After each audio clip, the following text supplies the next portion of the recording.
Clair Obscur Expedition 33 is about a lot of things. It's about loss, love, family, and the cycle of grief. But it's also about something much more simple: art. The game itself is a work of art, with its story, characters, world, and themes. But the larger question of the game asks us, the player, what is art to us? How do we create art? How do we use art? How do we interpret art? And how do we connect with art? Everything about the game is a statement and open-ended conversation about how we engage with art in every form, from self-expression to escape to addiction. Every character is an artist, and every character uses art differently, from Gustav with his Lumina converter to Verso with his music. We explore art through the eyes of different artists and how they create and engage with art. And with this, the game asks us, the player, what kind of artist are we? How do we use our art? Do we use our art as a mirror like Renoir does? Or do we use our art as an escape like Aline does? What is it like to create art that you aren't passionate about like Verso and Alicia? What even is art to someone who sees it as a pursuit of perfection and skill like Clea? How important is finding yourself through art like Lune did? And when life is filled with death, how do we still find beauty and wonder in art like Ciel does? There is no right or wrong answer to any of these questions, but the question is more important than the answer. To chase these answers is what makes us human. To create, to express ourselves, and to connect through art is natural for us. Humans have been and will always be artists. And we see this in game. From Lune and Verso creating their song together, to Renoir and Aline painting together. Every artist is different, and every artist uses art differently. Art can also be used in a way that helps us process our emotions, or it can be used to help us escape from reality. With art, we can create anything, create any world, any character, and we can also be anyone within our art. The canvas provides freedom for the Dandre family. Here they can choose to be who they want to be. They can also feel and express themselves through their art, consciously and subconsciously. Their paintings and painted versions of themselves reveal a lot about the different painters. For Aline, she painted her wooden puppet to represent her, a puppet with a gaping hole in its chest. It's angry, it's sad, it can't sleep, and it's falling apart, just like Aline. Her painted creations also reveal how she feels. She painted Alicia with her blame and resentment at causing the fire. She painted Renoir with the blame of not being there for her, making him feel her resentment towards the real Renoir. She painted Clea in a way that upset Clea. She paints Verso to be what she needs, a stand-in for her real son. Verso is her best work yet. She has perfected him, showing how much love and care is put into her painting. The opposite of painted Alicia, who is unfinished and lacking color. She paints how she sees her family, and she paints them in a way that reveals how she truly feels. Because art is a reflection of us. The Paintress is a depiction of the most unhealthy way to engage with art: denial, escapism, addiction. Art becomes a way to run from real life. For Aline, her art is about replicating her real life, but in a way that she can control. Her life in Lumiere and her creation of her dead son are Aline's way of denying the truth. She hides within the canvas to hide from her pain, and she does everything to protect the life that she has created within it. She even lets her desperation to protect her painted life consume her, to the point that she is willing to die for it, willing to abandon her real family and ruin her marriage. Aline is willing to destroy herself. She's willing to destroy her life and even die for her own art. This is the power that art can have. It becomes what we need, sometimes more than real life. It becomes something that we can control, where anything is possible. Seren represents this, the allure of fiction, the allure of fantasy, someone lost in delusion. Seren, Renoir's portrait of his wife, is about how she lives within her own world, a world of fiction. Here she has more control than she does in the real world. She can paint this canvas and her painted family to her whim. She can make them immortal, and she can really do anything that she needs to escape her grief. But like all art, there is a limit. We only have so much control, because art is both about the intent of the artist and the identity of the art after its creation. There's a line where art becomes more. The intent matters less, and the interpretation of the viewer starts to matter more. Once created, art really begins to take on a life of its own, and this is shown in Aline's creations. Painted Verso surpasses being his mother's creation. Originally being created for her, he eventually becomes his own person. I think this is such an interesting way to depict how art really does take on a life of its own. That's also what the people of Lumiere did. Aline created them for herself to fill this life here, but they became something more. Generations of families lived and grew and thrived. It's also quite ironic that Aline is a painter who paints realism. She paints replicas of her family that are almost identical, and she painted the entirety of Lumiere, which also probably matches the real one. Her painting and stylistic choices surpass her own style.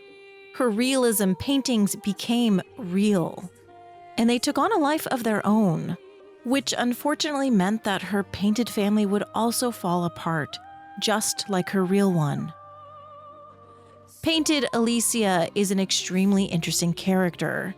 She, just like Verso, seems stuck between two worlds in every possible way. First, she is painted by her mother in a way that expresses Aline's blame and anger.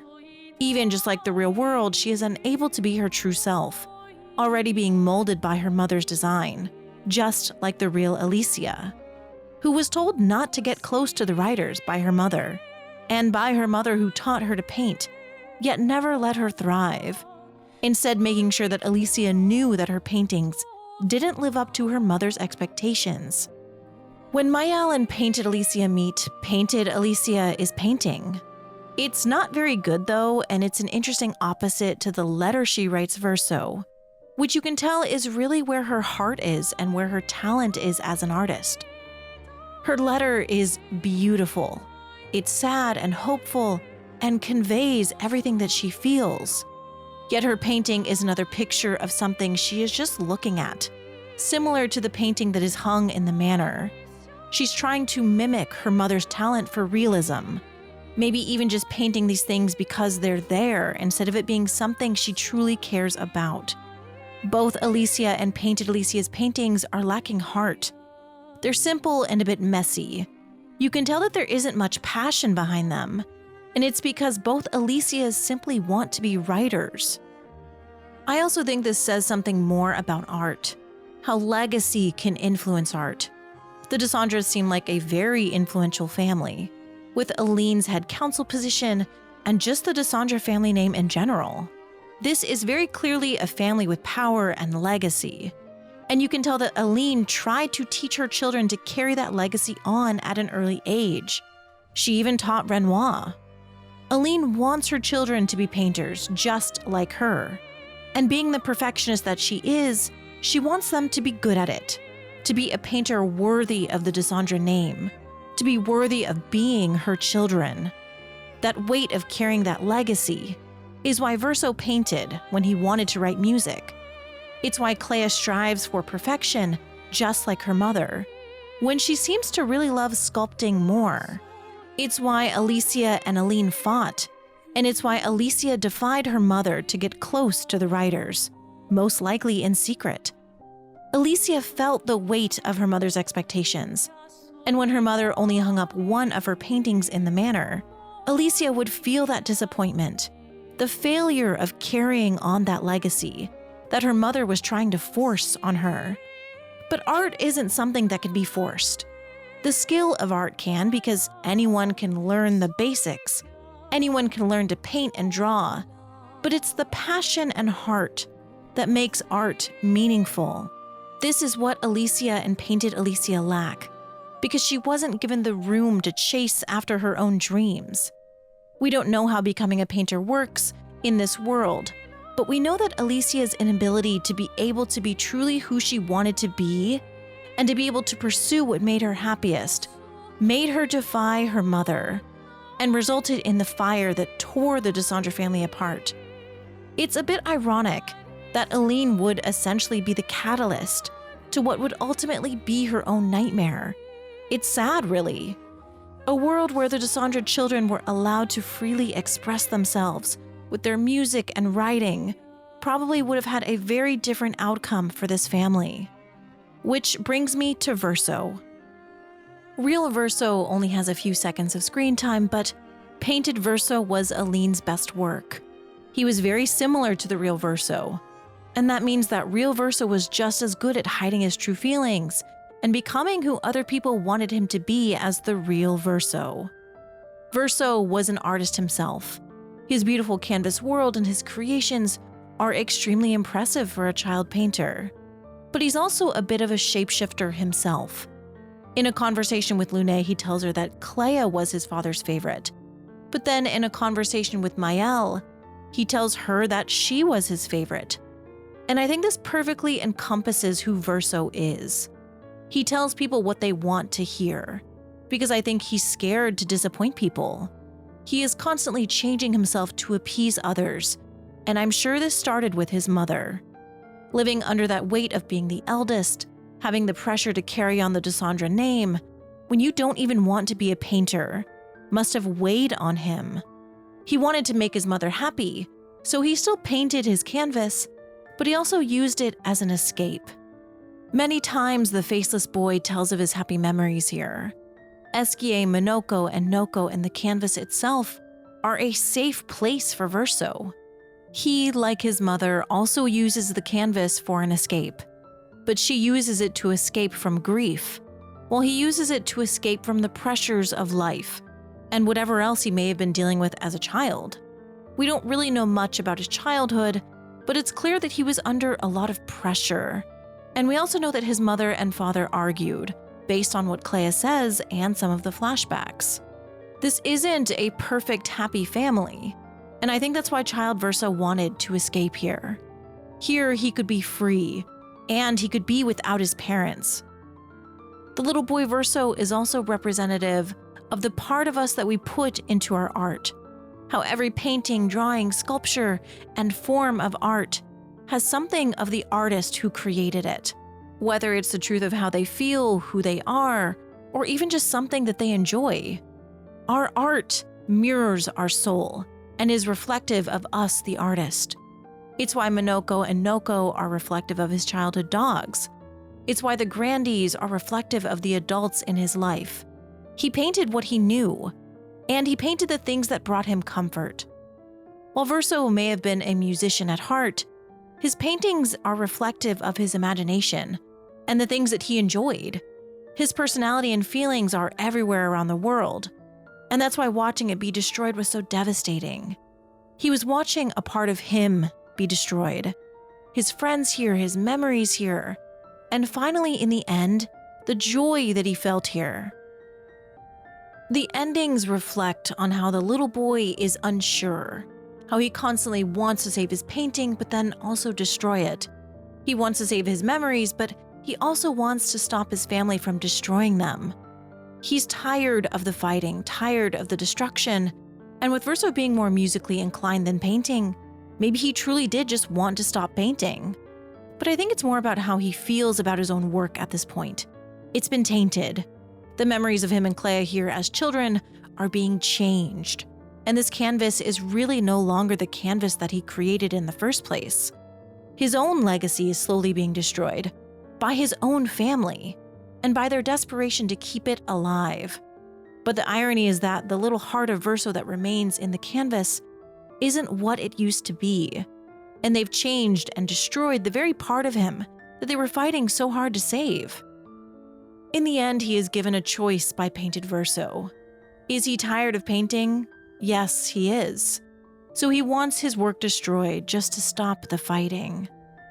I think it's an interesting take on how once art is created, it can really take on a life of its own, with the viewer separating the art from the artist.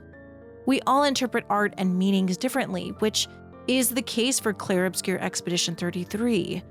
It's really the point. But art is also about letting others experience it too, sometimes even death to the artist. We take art that has been created and put our own meaning to it, and in a way, it becomes ours. Fan fiction, fan art, replicas, inspirations, theories, analysis, deep dives, they're all ways that we engage with art and make it our own. We engage with the art from our own perspective.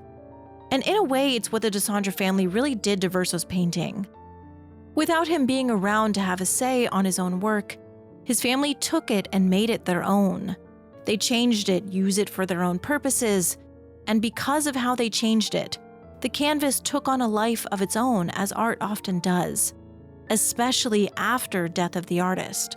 We see this with several famous artists who have died. We interpret their work that remains, and we interpret it through our own lens in a way that makes it ours. Aline changed the canvas to how she wanted it to be for her own purposes. Renoir painted his axons and his islands. Clea painted her Nevrons to destroy the world she helped build with her brother. In Maëlle's ending, she repaints it how she wants. They're all changing and killing Verso's world, and making the tiny bit of him that remains suffer because of it. I imagine it's probably like writing a story and having the readers interpret it the wrong way. It's probably like watching someone look at art that you created and not understanding it. It hurts to see people not get you because you are in what you create. And for Verso, he had to watch and experience this as it was happening. Death to the artist, literally. Painted Verso is the only one who even considers asking the little boy Verso what he wants, which is probably reflective of his own life, considering the way he molded himself to make those around him happy. That's the real tragedy of the canvas itself. The world that Verso and Clea created is dying. The fragment of Verso's soul that remains is suffering. And the only canvas that he created with his imagination and childlike wonder is gone. Even if you keep the canvas in Maëlle's ending, it's not really Verso's anymore. It's Aline's, and then it becomes Maëlle's. Verso's canvas is really destroyed no matter what, and with it the last remaining piece of him is dead, or suffering. It's quite sad speaking to all the faceless boys around the canvas, because he really is so conflicted. He debates continuing to paint and is really unsure about what to do about the canvas. But then it's only at the end that he says Renoir is doing what needs to be done. He also talks about his happy memories here and how he's sad watching Clea's creations destroy it. He's having to watch as his family fights and destroys everything that he loved. And then he's having to watch as his mother and sister are destroying themselves in the process. He's also watching how the Gestrels and Grandies are being killed and suffering because of it. How sad to create this beautiful world and then have to watch as your family is literally killing themselves and your creations while they destroy it. What a sad thing for this little boy to endure. What a sad thing for any artist to endure. On the opposite of this shows how we take art and mold it for our own needs. We see what we want to see, and can change art to be what we want it to be, versus what the original artist intended. The Dandre family took Verso's canvas and used it and abused it, and from it they made their own art. The axons are a work of art. The monolith and the paintress's puppet are also works of art. The Nevrons as well. It's art within art. It becomes a collaborative experience, born from taking someone else's art and manipulating it into your own. There is beauty in this. While it's sad to destroy someone else's work and change it for your own selfish needs, some of the changes to Verso's canvas were beautiful, like the axons and their islands. Renoir uses art to both prove to himself that he isn't lost to despair, but also as a way to explore those that he loves. His axons are interpretations of his family members and how he sees them. but also how he sees things about them that they don't see. The Mask Keeper is this trickster who is always watching, always analyzing how to respond and which mask to use, and this is really what his son was like. So he painted this version of him. He painted him because he misses his son and wanted to be close to him, but it's also a way for him to understand him. Seren, like the Mask Keeper, is also another axon of his family member. Seren is his wife, and through her she tells a story of a failing marriage. The Hauler is Clea, and all the ways that she shoulders the weight of everyone around her. The Reacher is Alicia, and how she is this innocent and pure person that he just wants the best for. I have videos that go a lot deeper into this, but essentially he paints these to tell a story about his family members. And there's also a little bit of him in each of these axons and their story. For the Mask Keeper, I think Renoir is represented in visages. For Seren, he is represented in tissure. For the Hauler, he is represented in this weird soldier under this hut. In each version of himself, he's trying to find a way to support the axon, to support his family. And he's using his art to tell a story about his life. Aline uses realism as her approach to her art by recreating her family in their painted versions. But Renoir's versions are more about symbolism. He is both an impressionist and an expressionist. Everything he paints has meanings and layers, and this is seen in everything that he paints. Even in his atelier, there are several paintings around the room, including his axons, but I also think including representations of him. We see these drawings on his desk that he conceptualized before painting them. And we see these in the final area in Lumiere where he is. These are Renoir. These creatures that are split in two with the blade right through what looks like its heart. He continues to put himself in his paintings as a way to express how he feels. But also here, when the real Renoir speaks to Maëlle, he is extremely honest and vulnerable. He is showing his true self, as all the Desandres do inside the painting. It's Clea who hides her truth the most, but through her art, we learn the most about the painter underneath. Clea is a character who was actually originally going to have more presence within the game, but it was unfortunately trimmed down, so a lot of her content is really hidden and subtle, but it's also very revealing. Clea's paintings are usually an indicator of how she feels, on top of her skill. The Endless Tower shows this. She wanted her creations to be strong and powerful, and she also wanted to be able to defeat them.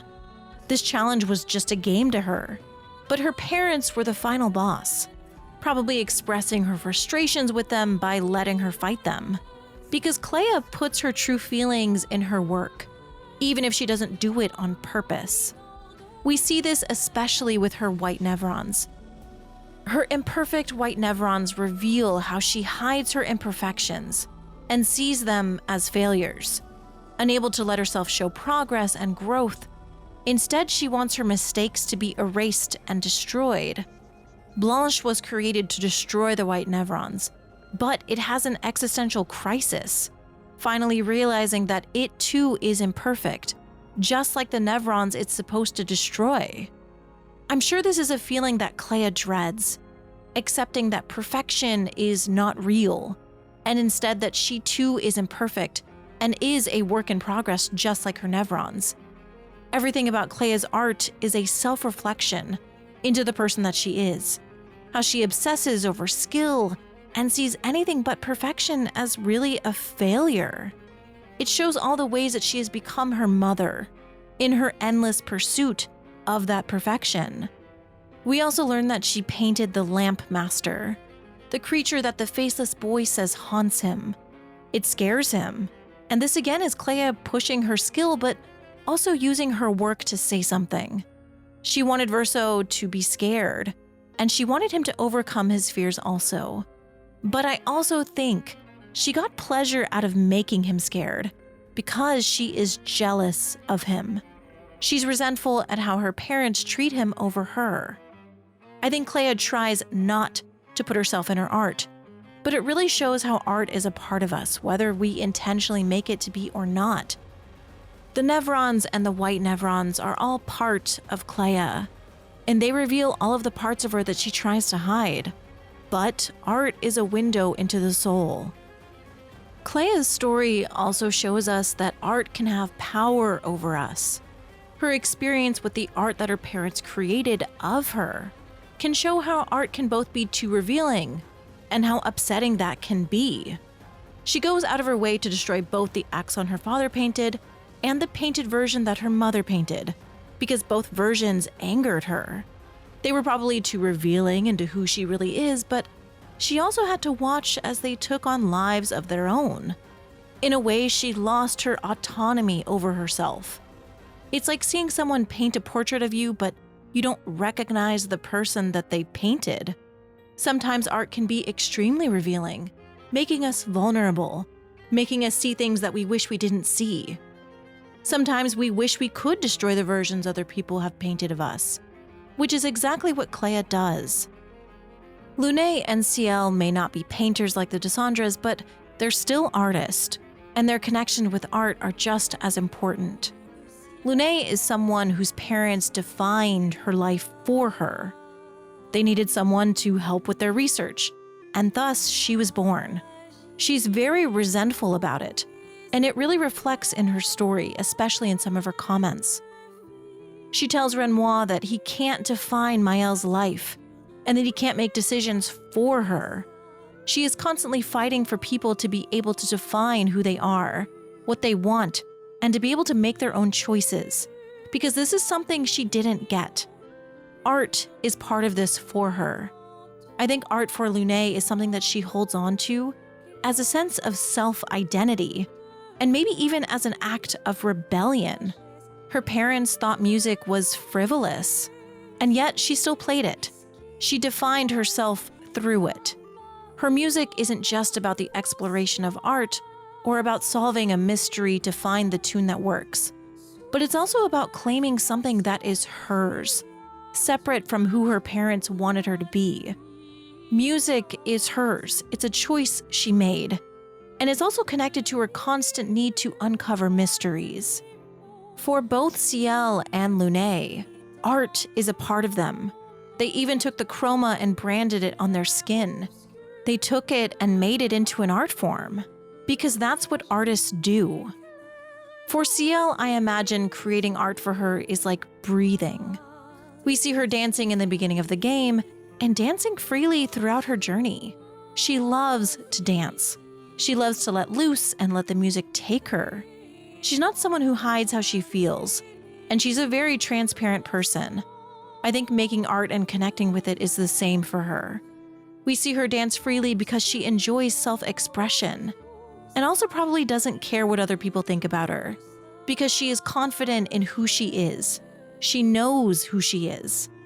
Dancing is probably one of the more front-facing types of art, whereas painting or music you can hide behind your canvas or your instrument. But dancing is so revealing. It uses our body, our face, and our appearance. And I think her being a dancer absolutely makes sense for her character. She is someone who is completely free enough to dance. For Gustave, he uses his art in a more practical sense. His Lumina converter uses pictos to enhance his combat. But even the creation and design was born from a place of love and collaboration with his students. His Lumina converter became a part of him, and it became a piece of art. He uses it in combat, but everything about his combat is also a work of art.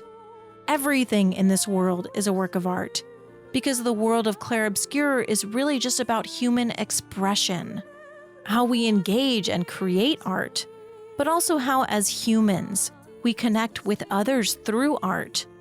We see Verso and Lune writing their song. We see Verso and Maëlle play the piano together. And we see this world that Verso and Clea created together. Clair Obscur is about how we find meaning in art, and why art is so intrinsic to being human. Ciel, Lune, Verso, the paintress, etc. are all works of art on their own. Ciel, Lune, and Gustave use art to change and mold their bodies. Verso changes the color of his hair. Alicia removes her scars. They all use art to paint and change who they are, because that's what art is for. Our clothes, our makeup, our hair are all just ways to express ourselves and to tell a story, because that's what life is, art. Every day, from the toothpaste logo that was designed by an artist to a house that was designed by an architect, art is all around us. The colors, the shapes, the meanings are what connect us all. And that's what Clair Obscur is about. It's less about the cycle of grief, but more about how that grief causes the Dandre family to throw themselves into the painting or to paint new lives. It's about how they express themselves and how we, as the viewer of the art and story, relate to it. The game will never have a definitive correct answer or defined meaning, because it's all about interpretation and what we get out of it, which also varies by person. The game has so much meaning that is hidden and only found when you really do the work to fight certain bosses or connect certain pieces. It takes effort to uncover everything if you want to. Or you can just play the main story and see the game on a more surface level. I think this can be an exploration into how people engage with art. Do you look for more meaning? Do you find personal connections or things that you relate to? Do you see the symbolism and meaning behind the artist's intent? Or do you see artwork in black and white in a more simplistic way? Do you see a painting of a woman with a pearl earring? Or do you see the emotions behind her eyes and the way the lighting frames her face and the contrast of the colors? Or do you simply just see a portrait? Art, regardless of the artist's intent, is always up for interpretation by the viewer. We see art based on our life experiences, our interest, and our personal views. And that's what makes art so interesting. It is different for everyone, just like this game. Clair Obscur just takes it a step further. If our creations become real, then what? How does that change the way that we view art? How does that change the way that we engage with art? And with the power to create and destroy life at our fingertips, what responsibilities does that give us? Should painters be held responsible for their creations? What about the lives they kill if a painting is destroyed? Is this murder? Where are the ethical lines? Or do we, like Clea, simply see them as a creation and nothing more? Something that can be created and destroyed on a whim, because that line between fiction and reality is really drawn for painters like Clea. Or are we more like Aline and Mael, where we see our creations and the canvas worlds as real, where we experience real emotions and real love and loss just like they do? Is there even a line that can be drawn? If the fictional worlds that we create become real, would we leave? If the fictional characters we create become real, would we mourn their loss? Would we fall in love with them? Could we erase them? If we step into a world created by a paintbrush and grew attached to these painted but real people, could we detach from that? Clair Obscur asks us through the endings, and in doing so, how we view the creations inside the paintings, and what we would do if our own creations became real. On a very simple level, the two ending choices are broken down into the power of art versus the power of reality. If we choose Mael's ending, we are choosing to live on in the art that we create, alongside the characters we shaped and the life that we painted for ourselves. We dictate the world that exists with our art. Art is an escape, but it's also about control, controlling the life you want and making it happen. It's how powerful art can be to the artist, which is why Mael's ending is a mirror to the paintress. Aline and her paintress persona are all about the allure of fiction, creating the world that we want and shaping it to our whims. It's about escape, which is exactly what Aline does from the pain of losing her son. And it's what Mael does to escape the pain of losing Verso, but also her injuries. In the painted world, she can be Mael instead of Alicia. She can have Verso and Gustave. She can be the person that she used to be, the person she longs to be, and she can control this life. The ability to control art is something we all experience. It's why writing and drawing and painting and even playing video games are so appealing, and why some people get addicted to fictional worlds. I used to play Final Fantasy XIV religiously because it was a world that gave me that feeling of control when everything on the outside was pure chaos. It's a tangible and real feeling that humans experience to want to escape, but also to be in control of something.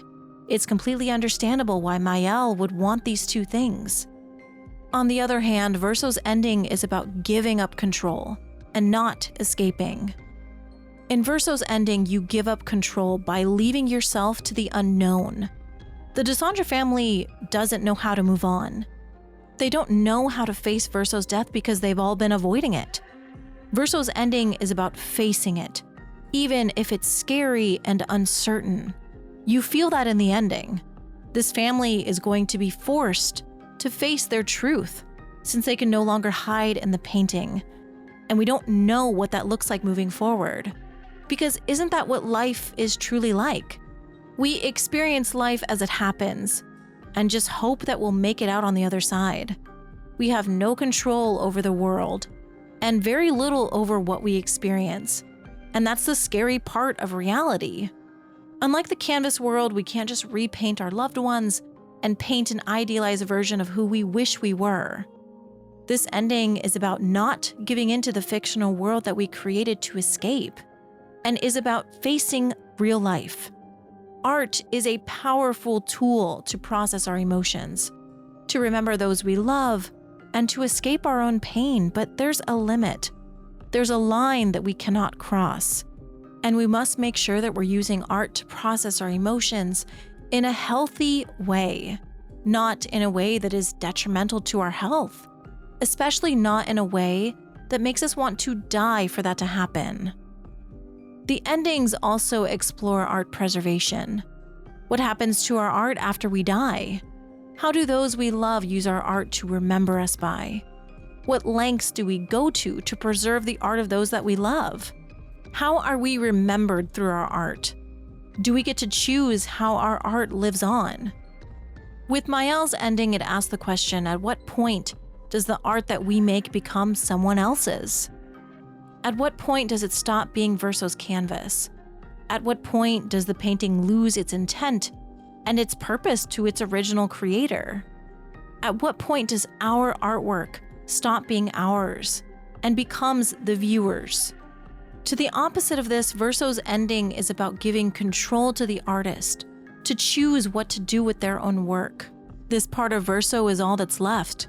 Should he not be able to choose what happens to his canvas?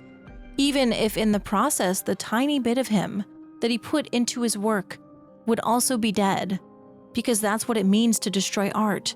Whether it's erasing a canvas or painting over someone else's work, you're erasing the person who created it, which is what happened to Verso. It's sad that this piece of him is gone because that's it. His imagination and his childlike wonder and his memories, everything that was in this painting that was him, is now dead, which is the case for a lot of art. There is so much art that has been lost to time, to history, to being deleted, to being erased, and it's so sad to think about. And it's why the little boy Verso dying is sad. Clair Obscur is about so much. It's about so much more than grief, so much more than art. It's about everything, and it's about being a person. It's about how the human experience engages with art on every level, from escapism to processing grief, to letting us be who we want to be. I think that's why I connected with this game so much. When I was at one of the worst times in my life, I escaped into Final Fantasy XIV. My avatar did all the things I couldn't do. I was accomplishing things in-game, I had money, I had a house that I could even decorate. It's silly and it's stupid, and looking back, I absolutely regret it. But it was an escape from my real life, and my addiction got bad. I was also disabled like Mael. I mean, I still am, but it was pretty bad back then. So I really understand the appeal of wanting to be able to do things that you can't do. I completely understand it. But at some point, you have to turn off the video game, leave the canvas, and face reality. But this is all just my opinion. What do you think about everything that I said? Do you agree? Do you disagree? And what did you relate to with this game? Honestly, there is so much, and there's so much that I haven't covered yet, which I do plan on still covering everything. I have a bunch of videos already in progress, and my next video will be about the Paintress. There is just so much depth and layers to this game that I cannot get enough. So if you've watched any of these Clair Obscur videos, thank you so much for your support. Thank you to my channel members, thank you to my Patreon members. Thank you guys so much, and I'll see you next time.